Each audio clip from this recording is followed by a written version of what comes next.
Ayan po, nagkukulot sila ng buhok. Naalala ko yung ginawa ni Pogi. Pogi. Naalala ko yung ginawa ni Sir Edwin. 4-4. Paano kung 5? Ito si Jason Taba. Yan. Yan si Jason Taba.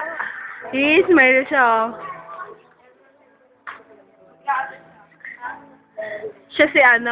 Siya si Michelle. Tapos ito, si Ate Miriam. Tapos, ito si Herlyn. You know? Ayan na, nagla-laptop siya. Ito si Jessica, nakatalikod.